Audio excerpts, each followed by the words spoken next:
Olá, queridos! Tudo bom com vocês? Como passaram a semana? Espero que bem. Olá, pessoal do YouTube, tudo bom com vocês também? Estamos aqui para mais uma Pena Live. Boa noite, o pessoal já está começando a entrar aqui. Boa noite, Riquelme. Boa tarde, né? É boa noite ou boa tarde? Acho que já é, bom, sei lá. No meu relógio biológico já é boa noite já. Enzo, boa noite. Isa Godoy, boa noite para todo mundo que está chegando. E queria saber se vocês passaram bem a semana. Também não sei, Riquelme, será que 6 horas ainda é boa tarde ou boa noite? Acho que a partir das 7 é boa noite, né? Acho que até às 7 é boa tarde. Por favor, nos ajudem aí, né, internautas, por favor, nos ajudem. É boa tarde, é boa noite, é bom o quê? Boa noite, o Daniel tá falando juizado especial, né? Nada como a autoridade do juizado especial para nos falar. Boa noite, 18 horas, 18 horas. Então, a partir das 6 horas da tarde já é boa noite. Então, já estamos boa noite. Rafa, boa noite. Lucas, Nina, boa noite. Chamada pelo juizado especial, né? Nosso querido Denis, boa noite. Que bom, seja muito bem-vinda, viu? E hoje, gente, nós estamos aí na nossa Pena Live 11 já. Olha como o tempo voa, né? Passa muito rápido. Ó, aqui, ó, diamante pra vocês, tá? Passa muito rápido, né? Daniel, eu errei. Desculpa, Daniel. Achei que fosse Denis. É Daniel. Daniel, desculpa. Raquel também entrou. Márcia, Marcinha, boa noite. Cíntia, boa noite. Boa noite. Denis. É Denis. Tá, então tá bom, é Denis. Deixa eu até anotar aqui, tá, gente? Isso daí é normal na minha vida. Eu confundi todos os nomes de todo mundo. Vou até anotar aqui pra eu não esquecer. Denis, ok. É melhor eu chamar de juizado especial, não é, Denis? Eu acho que é melhor eu chamar de juizado especial. Eu acho que fica mais glamuroso, mais chique, né? Bom, nem eles se acertam do nome. Então, vou chamar de juizado especial. Para todos os efeitos, juizado especial, tá bom? Débora, boa noite. Boa noite para todo mundo que tá assistindo a gente. Bom, gente, então o que nós vamos... Peraí que Pipoca tá latindo. Deixa eu abrir aqui para as feras, gente. Então, o que nós vamos falar hoje na nossa Pena Live 11? Nós vamos continuar falando sobre tipicidade. E aí nós vamos falar, né, sobre tipo objetivo, tipo subjetivo e vamos falar os elementos de cada uma dessas espécies de tipo penal. Antes da gente começar a falar, é sempre bom a gente relembrar os mantras do direito penal, né? Então vamos lá, bora lá relembrar os mantras do direito penal. Primeiro mantra: crime é fato típico, antijurídico e culpável, de acordo com o aspecto analítico do crime. Leidia, boa noite, Leidinha, boa noite, Daniela, boa noite para todo mundo que tá chegando. Adriel, Brito, boa noite para todos vocês. Então, o primeiro mantra do direito penal que a gente não pode esquecer nunca, tá? Esses mantras, eles são muito importantes. Crime é fato típico, antijurídico e culpável. São, portanto, elementos do crime a tipicidade, a antijuridicidade ou ilicitude e a culpabilidade. Daniela, boa noite. Outro mantra importantíssimo do direito penal: dolo e culpa estão na tipicidade. São elementos subjetivos da tipicidade ou elementos do tipo subjetivo. Nós vamos falar sobre eles um pouquinho hoje. E são espécies de culpa, a negligência, a imprudência e a imperícia. Lembrando que a principal característica que difere um crime culposo de um crime doloso é que, enquanto que no crime doloso existe a intenção da prática da conduta e do alcance do resultado típico, como a gente já falou naquela Pena Live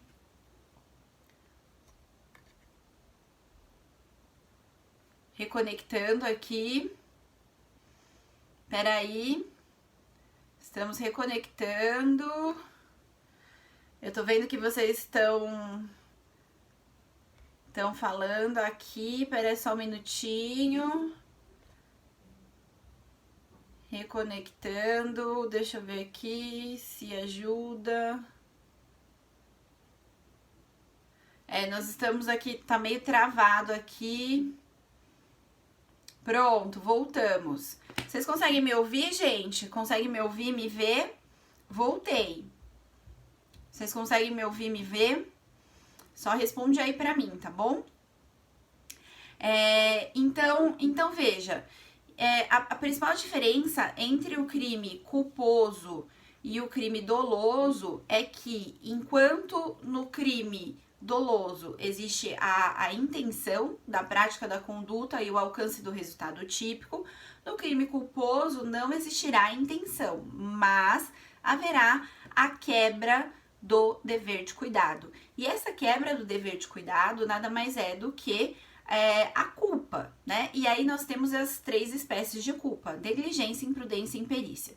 Nós vamos falar mais, de forma mais aprofundada sobre isso nas nossas próximas Penalives. Nessa nossa Penalive 11, nós vamos falar sobre os elementos do tipo penal. Lembrando aqui, né, uma coisa muito importante que a gente precisa falar, que é a tipicidade. Então, veja, o crime é fato típico antijurídico culpável. A tipicidade é o primeiro elemento do nosso crime. E o que é tipicidade? Vocês vão ver aí no material que eu já disponibilizei para vocês lá no nosso grupo do Telegram. A tipicidade nada mais é do que a subsunção, ou seja, é a ligação, a justaposição, o elo, a justaposição entre a conduta de um lado, né? Lembrando que a conduta aqui para o direito penal será sempre uma conduta humana, e o tipo penal e o modelo descritivo previsto na lei penal, o famoso tipo penal. Então, a partir do momento em que determinada conduta humana se encaixa no tipo penal, na descrição da conduta típica prevista numa norma penal, nós temos a tipicidade penal. E aí, como exemplo, a gente sempre dá a questão do homicídio, né? Então, matar alguém, reclusão de 6 a 20 anos. Esse é o tipo penal previsto no artigo 121 caput do Código Penal. Se a Heloísa vai lá e mata o Denis Daniel, né? Não sei até agora se é Denis ou se é Daniel.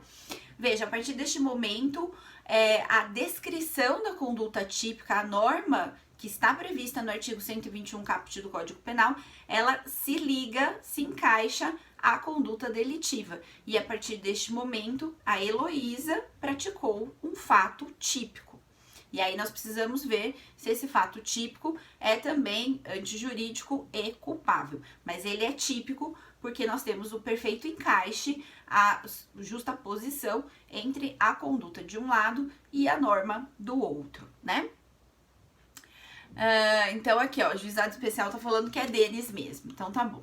Espécies de tipos. Então veja, gente, nós temos basicamente 2 espécies de tipo.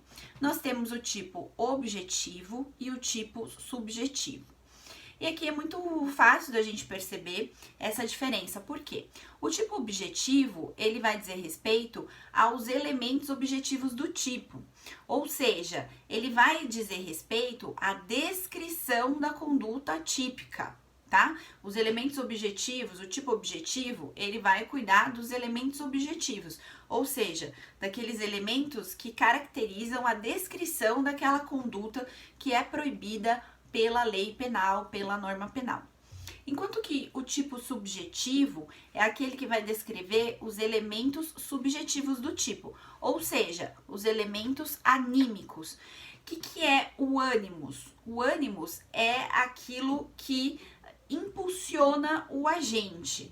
Então, quando nós estamos falando de elementos subjetivos ou elementos anímicos, nós estamos falando de 3 principais elementos: dolo, culpa e elemento anímico específico, tá? Que nada mais é do que uma espécie de dolo. Então veja que conforme a gente já falou nas Penalives passadas, quando a gente fala de dolo, de acordo com o finalismo, de acordo com a escola finalista, nós estamos falando da intenção, na verdade nós estamos falando da vontade, mas não é qualquer vontade. É uma vontade finalisticamente orientada para a produção de um resultado típico.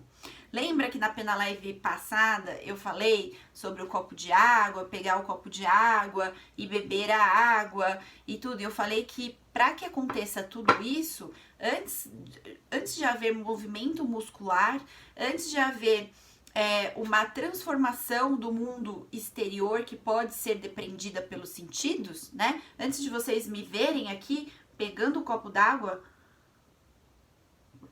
e tomando a água, é necessário que exista uma vontade.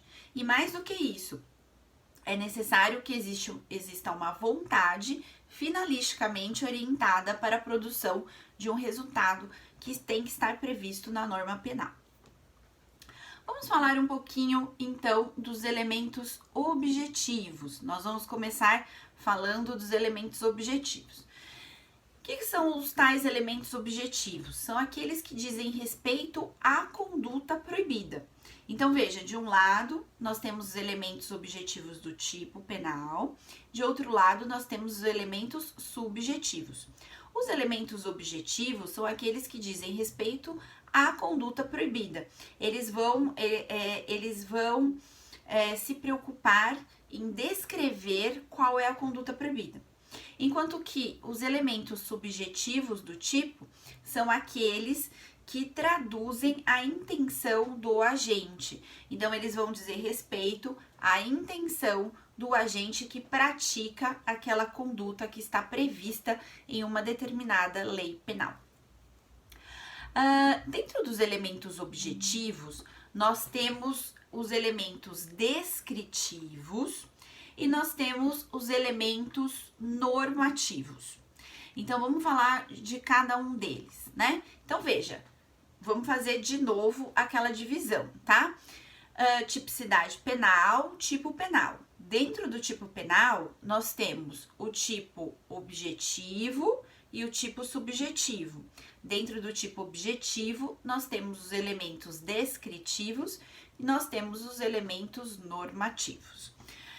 O que são os elementos descritivos? Os elementos descritivos são aqueles que dizem respeito a objetos, seres ou atos perceptíveis pelos sentidos.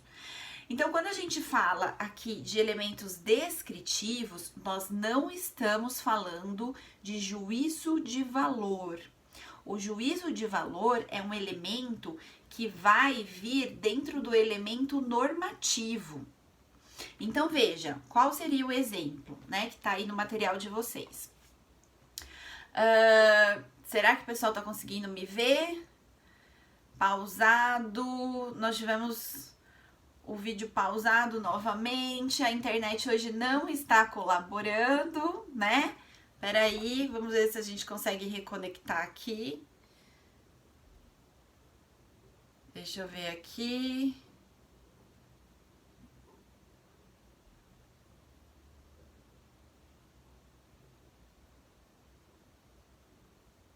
Vamos ver aqui se a gente consegue voltar. Aí, voltamos. Vocês estão conseguindo me ver, gente? Voltei. Bom, então olha lá. Depois me dê um sinal de vida, tá? Voltou? Ah, então tá bom. Então vejam aqui.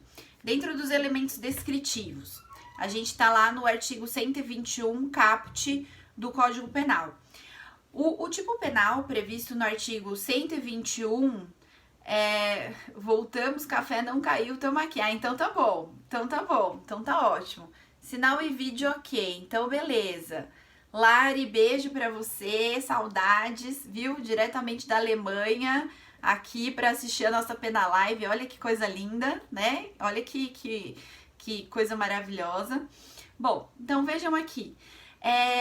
Artigo 121, caput do Código Penal. Matar alguém. Matar alguém, reclusão de 6 a 20 anos. Esse é um homicídio simples. Vejam que dentro do matar alguém não existe juízo de valor. Então, saudades também, Lari. Não existe juízo de valor. Então, veja, o que é matar? Matar é tirar a vida. Alguém, quando a lei fala em alguém, ela está falando de uma pessoa, né? Então, poderia ser matar um animal, matar um inseto, matar a sua fome, mas não, é matar alguém. Veja que aí não existe muito espaço para juízo de valor. Matar, tirar a vida, alguém de uma pessoa.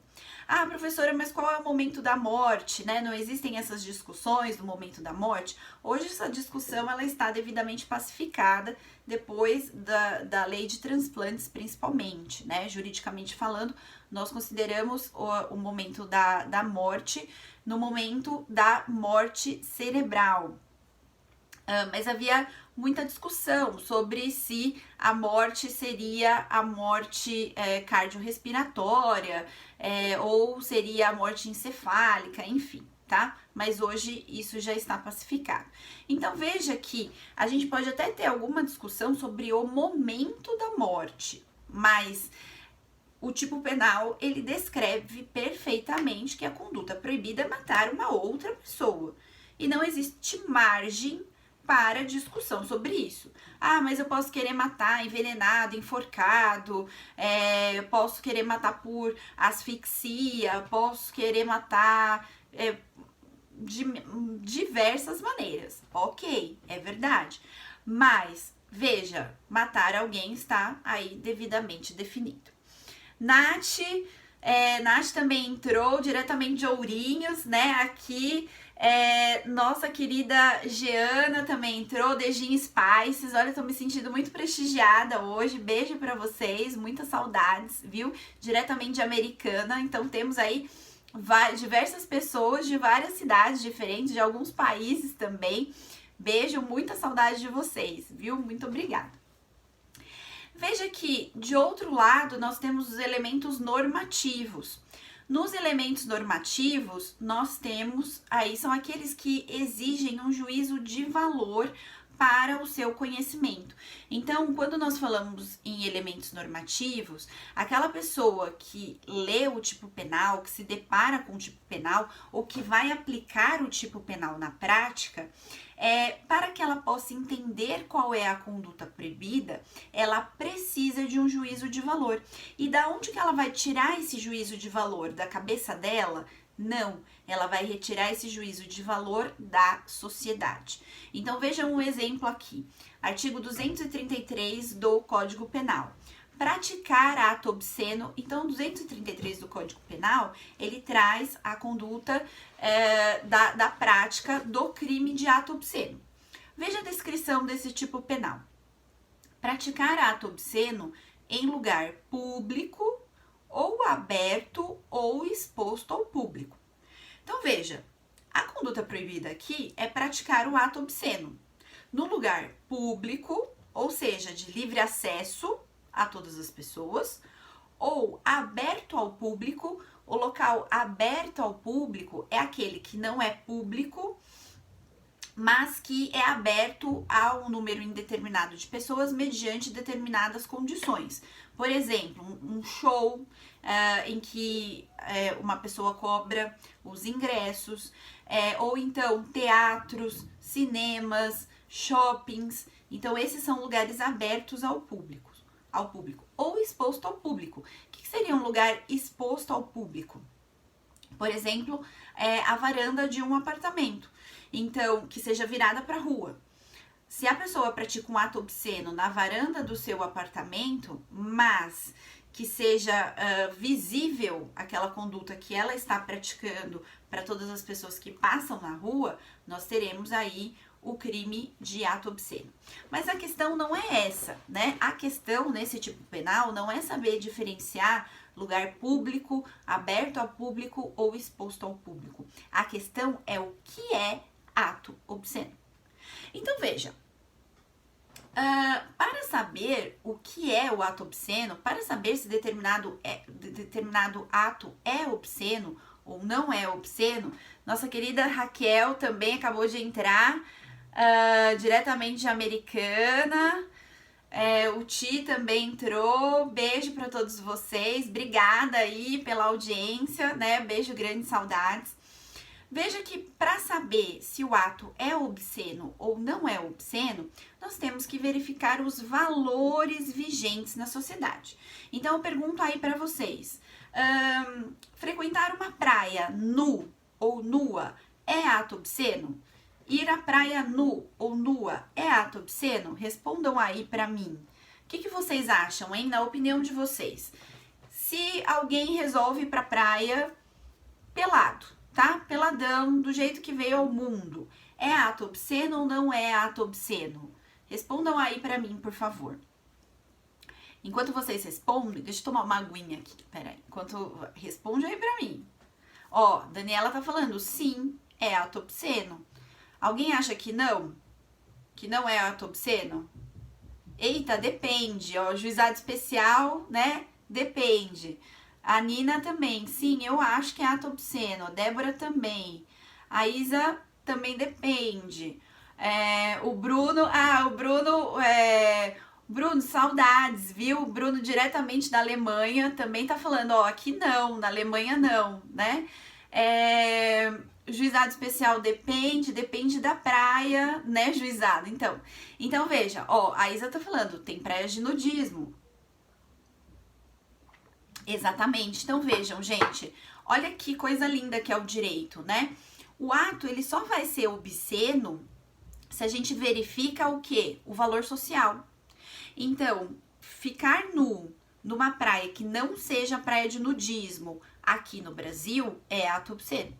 Agora, ficar nu numa praia de nudismo aqui no Brasil ou ficar nu numa praia lá da Alemanha não é ato obsceno, tá? Veja como é importante essa questão do contexto social. E veja como só lendo o tipo penal, praticar ato obsceno em um lugar público ou aberto ou exposto ao público, não me traz necessariamente qual é a definição típica. Quando que eu vou poder aplicar, né? Para quais condutas eu vou poder aplicar esse tipo penal. Então, quando nós precisamos verificar o juízo de valor da sociedade para verificar se determinada conduta é crime ou não é crime, nós estamos diante dos elementos normativos. E ainda falando da questão do ato obsceno, né, é muito engraçado isso, porque, por exemplo, topless. Topless, aqui no Brasil, é tido como ato obsceno. Eu não sei hoje, mas há uns anos atrás eu estava numa praia em Ilhabela e teve uma pessoa que foi fazer topless, eu acho que era estrangeira, e todo mundo que estava em volta achou aquilo um absurdo, começou a fazer comentários super ácidos, né, em voz alta, para que aquela pessoa ouvisse, e aí no final das contas ela acabou saindo da praia, de tão desconfortável que ela ficou, diante do desconforto de todas as pessoas que ali estavam. Enquanto que em outros países, né, como por exemplo na Alemanha, em países da Europa, o topless é absolutamente normal. Então, a grande maioria das mulheres faz topless nesses países. Então, veja como isso é muito de cultura para cultura. A gente precisa olhar os valores vigentes na sociedade. Boa tarde, Fernando! Que saudades! Ai, que legal, que bom que você veio. Um beijo pra você. Dimas, boa tarde também.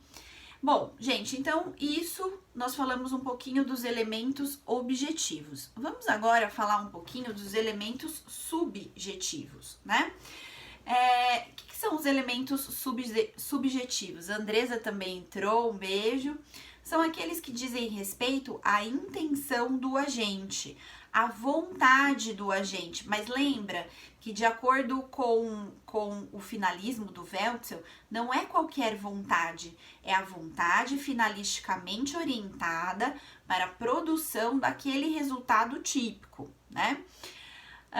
são aqueles que dizem respeito à intenção do agente. Então, eles se dividem, os elementos subjetivos, eles vão se dividir em 3. Dolo, culpa e elemento anímico específico do tipo penal. Vamos falar um pouquinho sobre o dolo, né?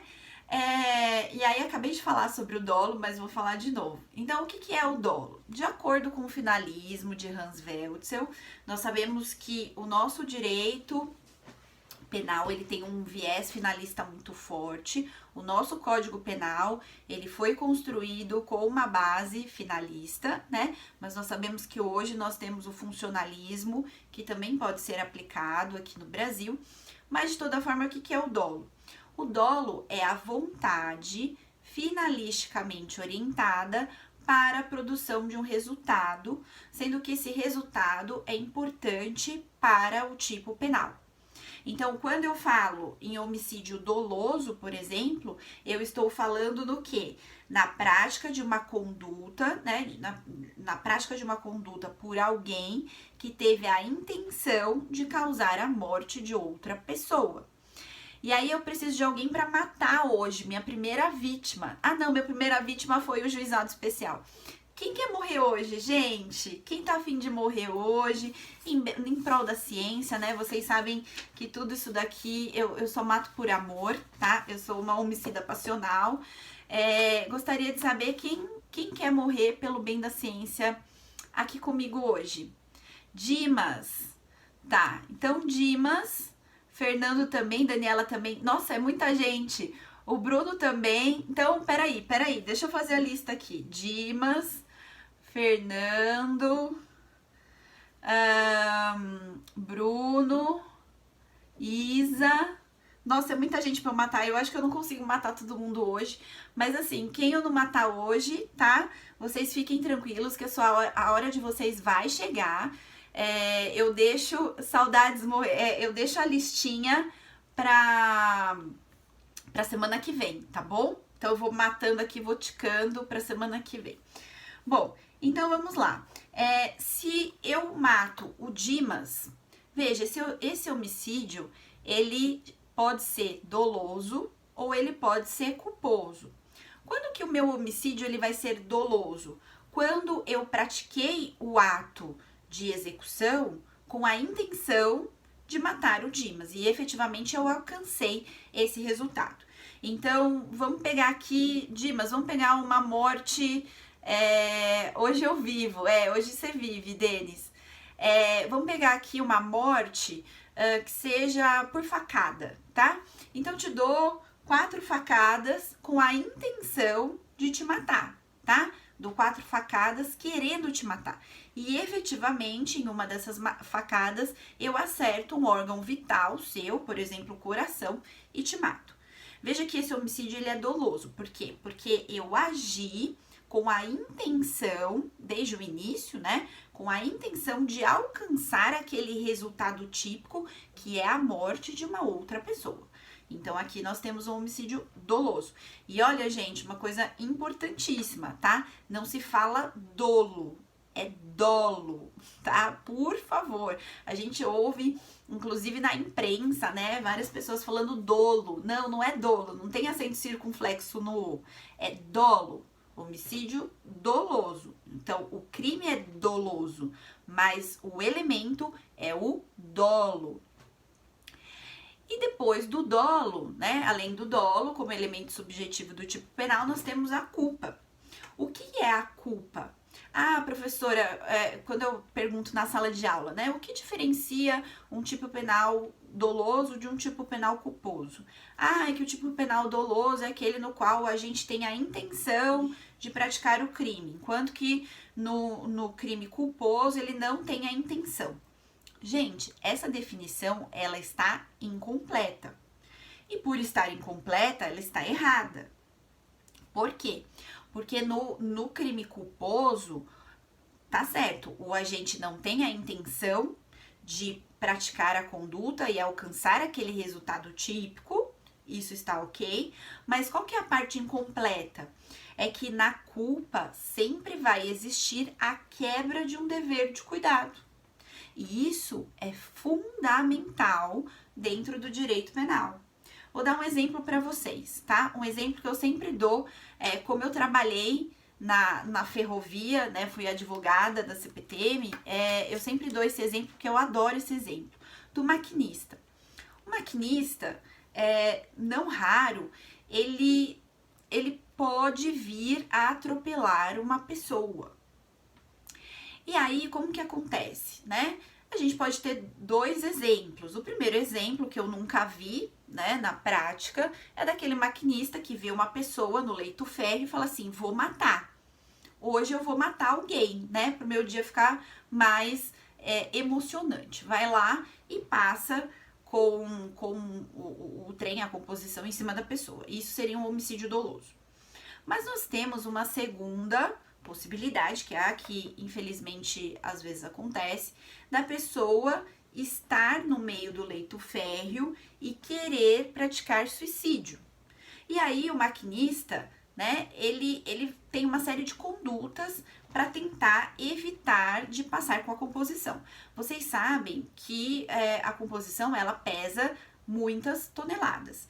Então, ainda que o maquinista aplique a emergência, avise a central de comando e faça todos os procedimentos que estão previstos para esse tipo de situação, mesmo que ele tome todas as regras de cuidado, em alguns casos, ele acaba atropelando aquela pessoa que está ali, muitas vezes deitada no leito férreo, ela se amarra no leito férreo para poder praticar o suicídio.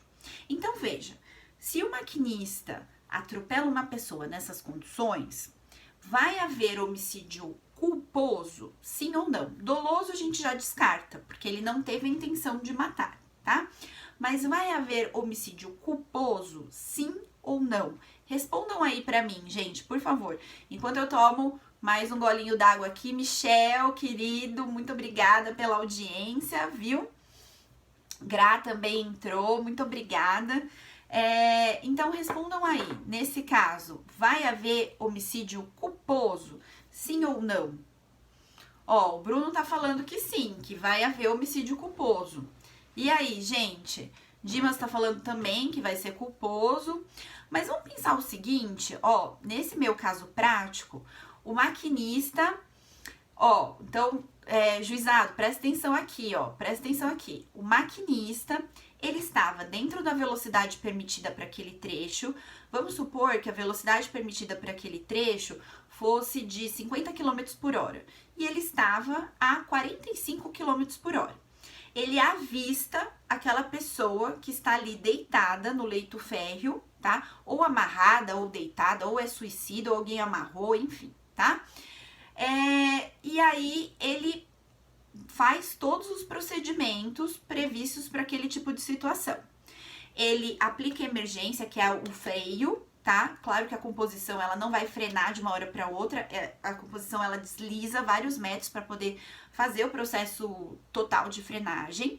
Além disso, ela avisa o centro de controle, chamado aí de CCO, e depois disso, né, buzina, liga o farol, faz todos os avisos, aviso sonoro, aviso luminoso, faz tudo, tá? Mas ainda assim, aquela pessoa, ela estava, vamos supor que ela estava numa curva, e mesmo aplicando todos esses procedimentos aí, o maquinista não conseguiu evitar que a composição passasse por cima daquela pessoa e matasse aquela pessoa. E aí, é culposo? Vejam, gente, cuidado, por isso que eu falo que vocês têm que ter muito cuidado com a definição de crime culposo. Por quê? Porque nesse caso, veja, ele observou todas as regras de cuidado, não observou? Ele estava na velocidade permitida, ele aplicou emergência, ele avisou o CCO, ele buzinou, ele deu sinal de farol, ele fez de tudo que estava previsto. E mesmo assim, a pessoa acabou morrendo. Então, veja, haverá crime neste caso? Não haverá crime neste caso. Por quê? Dimas, a gente não pode falar em estrito cumprimento do dever legal, porque o dever dele, nesse caso, não seria matar. É um pouco diferente do policial, por exemplo, né? Ou do soldado, enfim, tá? Mas a questão aqui é uma questão do quê? É uma questão de elemento subjetivo mesmo. Veja, houve culpa? Houve quebra de uma regra de cuidado aqui? Não. Ele estava na velocidade permitida e ele tomou todas as providências que deveriam ser tomadas naquela situação. Então, veja, houve crime aqui? Não. Esse é o verdadeiro acidente. Esse é o verdadeiro acidente. O que aconteceu, então? Um simples acidente. Professora, mas isso significa que não vai ter investigação, não vai ter inquérito, não vai ter nada? Veja, vai se abrir um inquérito, né? Vai se fazer um boletim de ocorrência, pode-se abrir um inquérito para investigação, para realmente verificar se aquele maquinista tomou todos os cuidados. Mas se durante a investigação se verificar que ele realmente tomou todos os cuidados, que a pessoa estava deitada no leito férreo, ela não se levantou e mesmo assim ela foi atropelada, então não haverá crime aqui. Na verdade, não vai haver nem fato típico. Porque, veja, para haver fato típico, é necessário que haja ou dolo ou culpa. Se não houve dolo e não houve culpa, não se encaixa. A conduta aqui não se encaixa no artigo 121 caput do Código Penal. Não houve homicídio, ok? Então, muito cuidado. Muito cuidado com isso, tá? Sim, o que houve foi suicídio, exatamente, Dimas, né? E o maquinista, ele não pode ser responsabilizado pelo suicídio daquela pessoa, tá? Então, essa é a questão da culpa. E aí, como terceiro elemento, dentro dos elementos subjetivos, nós temos o elemento anímico específico do tipo penal. O que é isso? Um elemento anímico específico do tipo penal. É uma intenção especial por parte do agente. Ah, nossa querida Peta, um beijo, Peta, muito obrigada aí pela audiência, viu? E o que é o tal do elemento anímico específico do tipo penal? É aquela intenção especial por parte do agente. Veja, gente, nós penalistas, nós adoramos complicar as coisas. Então, se a gente tivesse simplesmente dolo e culpa, nós já teríamos aí os elementos subjetivos do tipo penal. Mas como nós penalistas gostamos de complicar o que às vezes é simples, nós inventamos um novo elemento, que é o elemento anímico específico do tipo penal. Se a gente for ver de forma criteriosa, esse elemento anímico específico nada mais é do que o dolo, tá? É um tipo especial de dolo. Mas os doutrinadores deram esse nome especial para ele. E por quê? Qual que é a importância dele? Ele vai trazer uma intenção especial por parte do agente. Então, não basta aquela vontade de praticar o crime e atingir aquele resultado. É necessário uma intenção especial e que vai fazer bastante diferença no momento da adequação típica. Por exemplo, o artigo 155 caput do Código Penal e o animus reinsibe habendi. O que diferencia um furto, tá? O que diferencia um furto de um empréstimo, um mero empréstimo? O que diferencia o furto de um empréstimo é o animus reinsibe habendi, é essa intenção de se comportar como dono da coisa. Então, veja, se eu pego emprestado alguma coisa de alguém, vamos supor, se eu pego emprestado o celular de alguém para fazer uma chamada, não é uma chamada urgente, nada disso, tá? Eu pego emprestado o celular de alguém porque eu quero tirar uma foto minha, ou então eu quero entrar no meu Instagram. e eu uso o Wi-Fi que está disponível no local, então eu não uso o pacote de dados da pessoa, eu não gero nenhum gasto para essa pessoa, ainda que essa pessoa não saiba que eu peguei o celular dela com a intenção de utilizar, eu uso o celular, tiro uma selfie minha, mando pro meu próprio celular, que não tá ali naquele momento, apago a foto e restituo a pessoa, mesmo que ela não perceba nada disso, tá, gente? Eu não tô fazendo isso com a anuência dela, não. Eu peguei, vamos supor que o celular tava dando mole ali, eu peguei da bolsa, peguei de algum lugar que ela estava, tirei uma foto minha, tirei uma selfie minha, mandei a selfie pro meu celular, apaguei a minha foto e restituí o celular ali. Isso não é crime de furto, porque não existe furto de uso. E por que isso não é crime de furto? Porque não existe esse elemento anímico específico, que é o animus rensibi habendi. O que é o tal do animus rensibi habendi? É a intenção de se comportar como dono da coisa. É a intenção de ter a coisa para si. Então veja que entre um simples empréstimo, ainda que não seja autorizado pela vítima, e um furto, nós temos esse elemento anímico específico. Um outro exemplo, né, para vocês entenderem melhor. Toda vez que dentro do tipo penal eu tiver palavrinhas como para, com a intenção de, com a finalidade de, a fim de, eu vou ter o elemento anímico específico. Então, assim, quando vocês lerem essas expressões no tipo penal, vocês já fiquem alertas, tá? Por quê? Porque é um indício forte de que ali tem um elemento anímico específico do tipo penal. Um outro exemplo, o estelionato. No estelionato, eu vou empregar uma fraude, um artifício, um ardil ou qualquer outro meio fraudulento com a intenção de obter a vantagem indevida. Então com essa intenção específica de obter a vantagem indevida é o meu elemento anímico específico do tipo penal.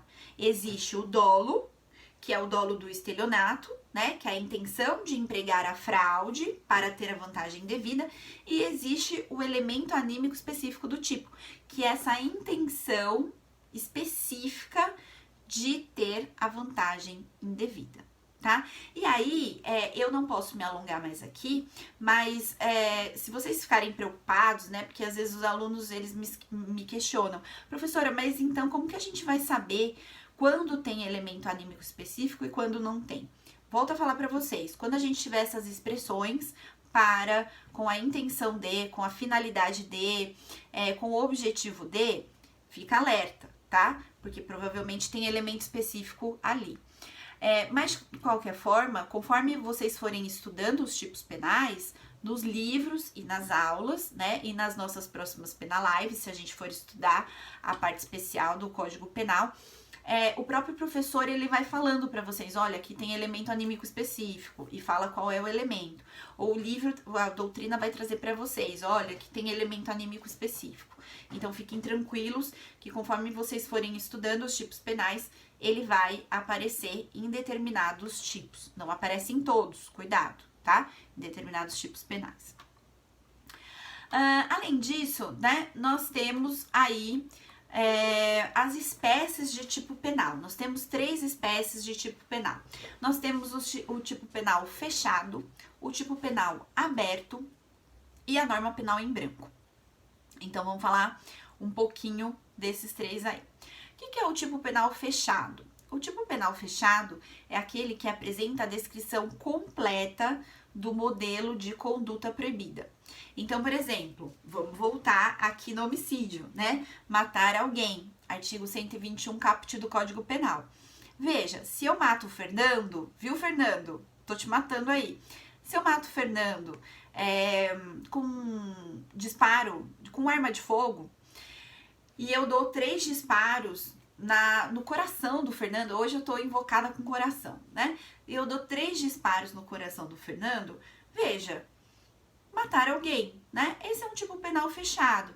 A gente não precisa aí, ó, Fernando, bora lá. É assim que eu gosto, né? Eu gosto de aluno que morre pelo direito, né? Que é apaixonado, que morre pelo direito. O Denis tá aqui comemorando, né? Ufa, né? Juizado especial, calma, logo mais sua hora vai chegar, tá?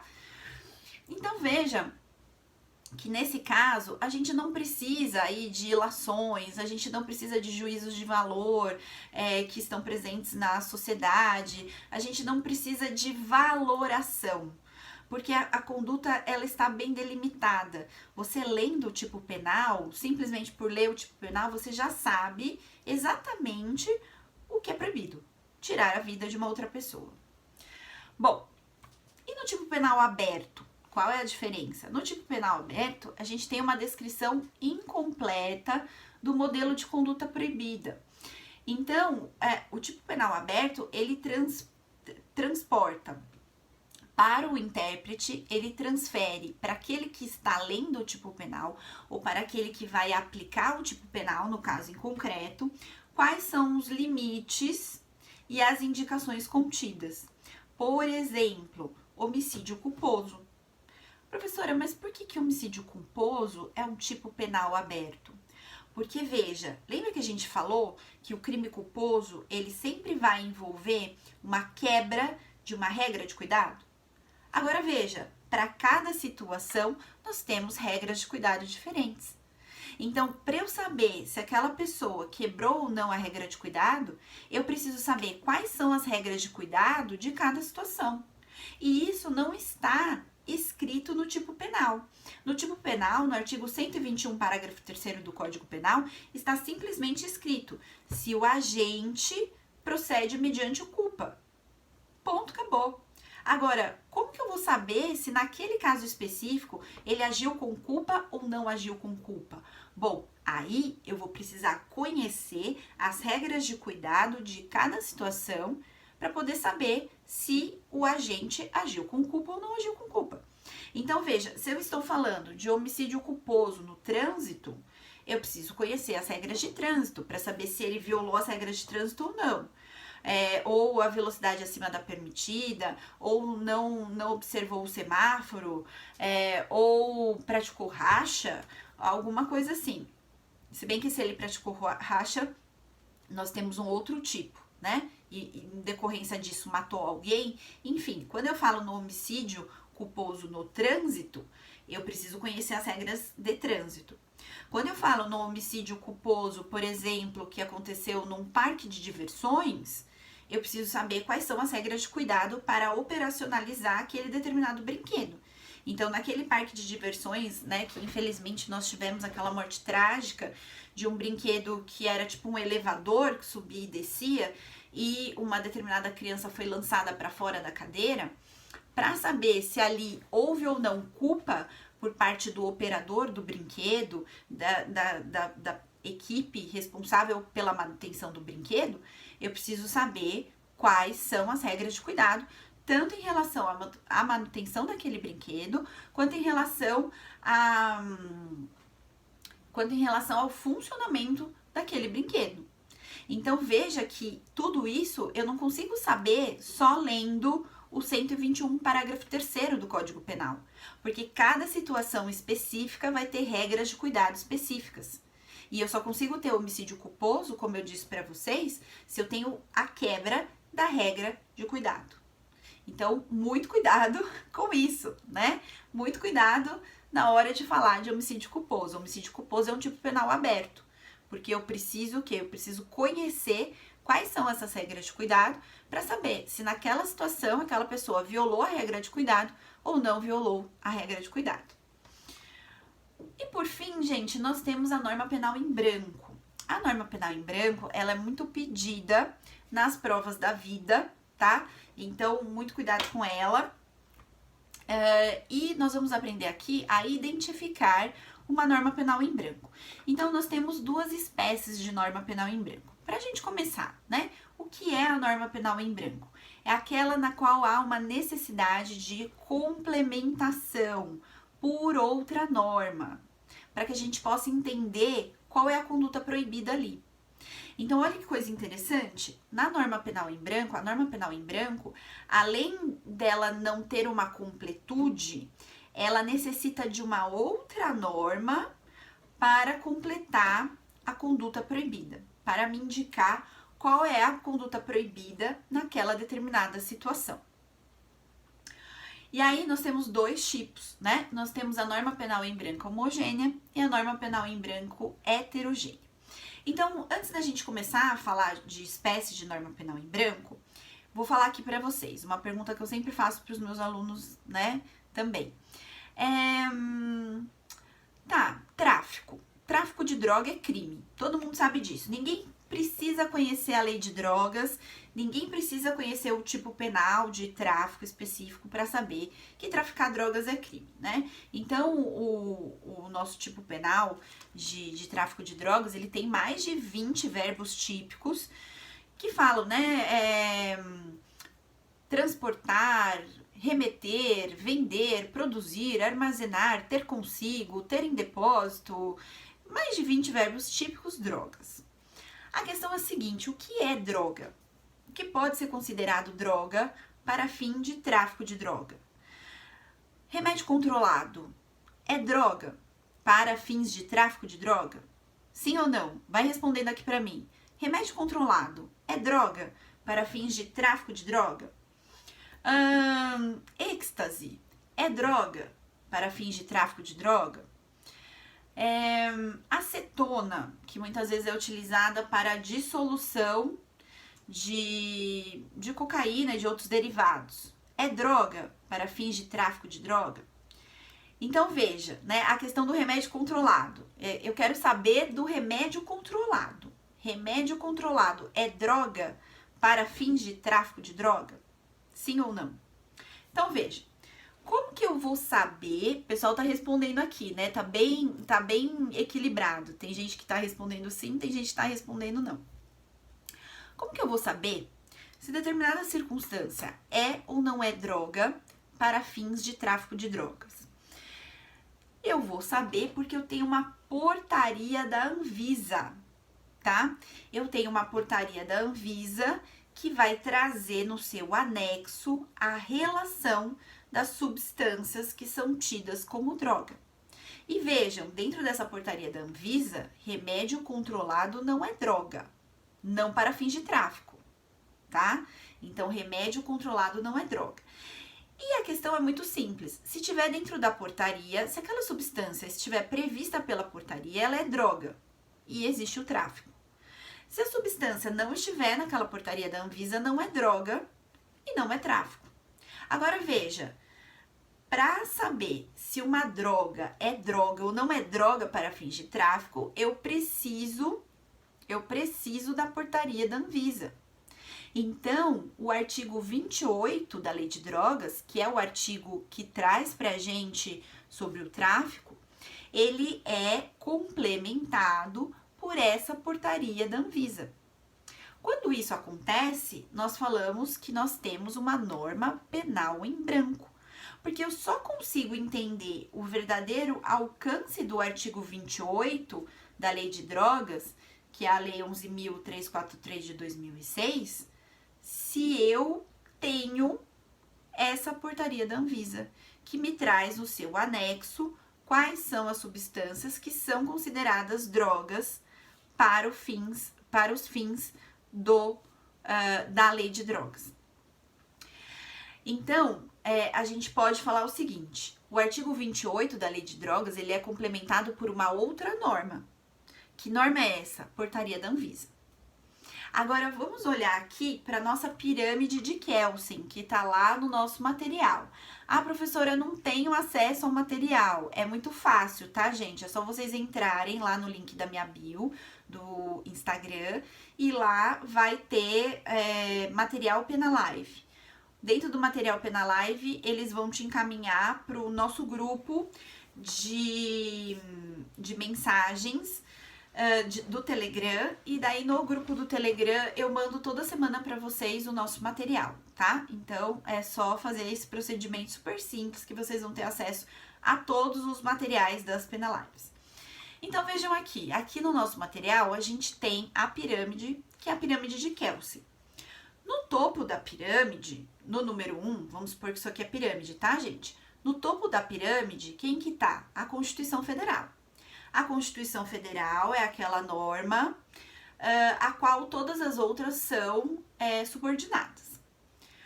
No número 2, que tá logo abaixo da pirâmide, né? Então, acima da pirâmide nós temos a Constituição Federal, logo abaixo nós temos o número 2.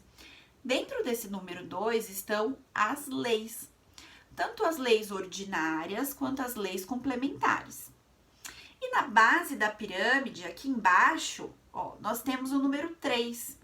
Quem está no número 3? As portarias, os decretos e as resoluções.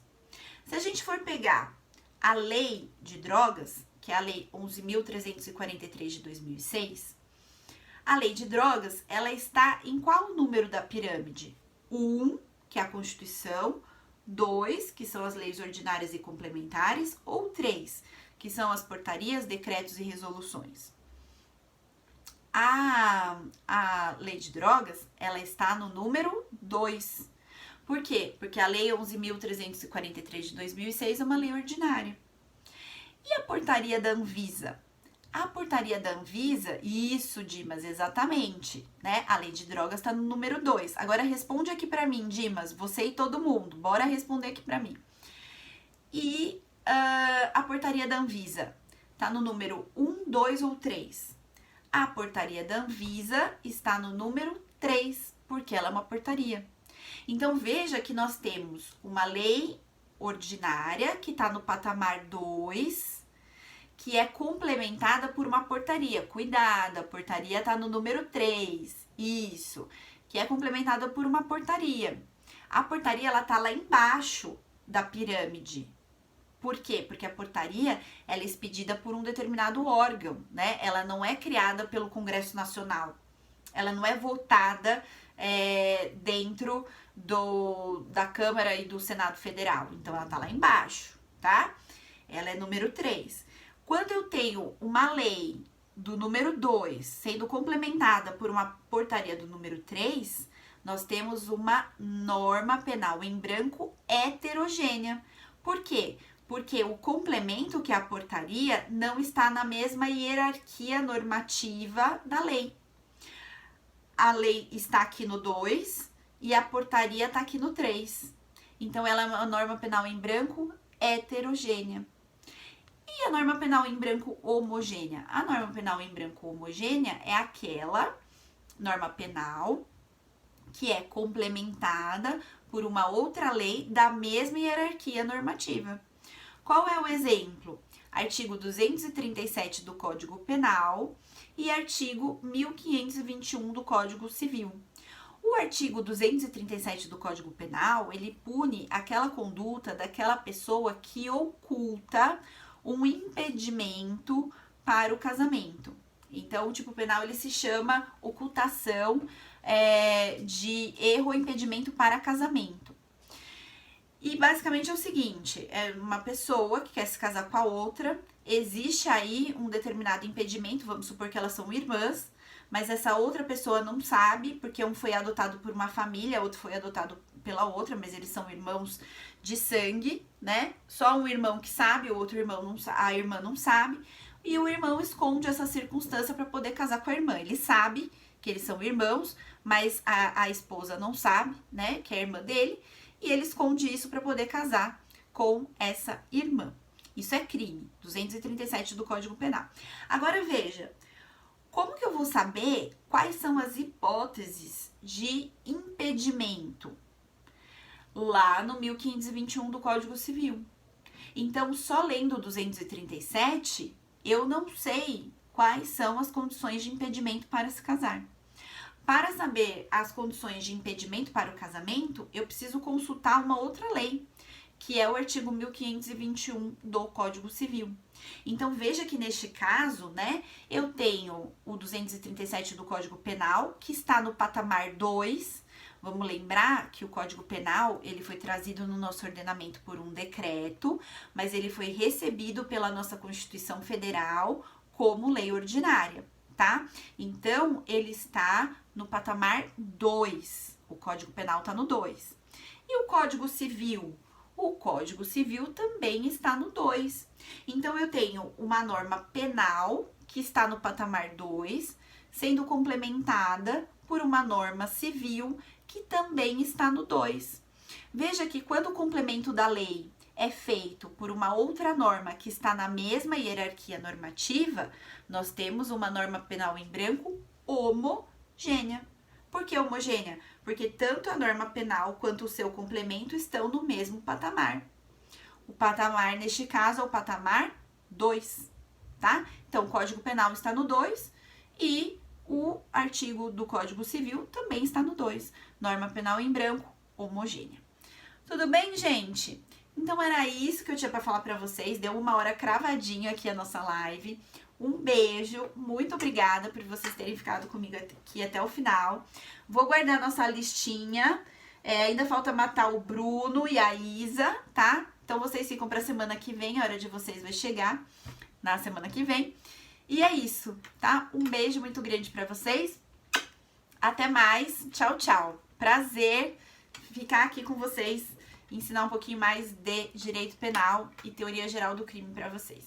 Beijo, beijo, beijo. Vou desligar, tá bom? Beijo, tchau, tchau. Até mais.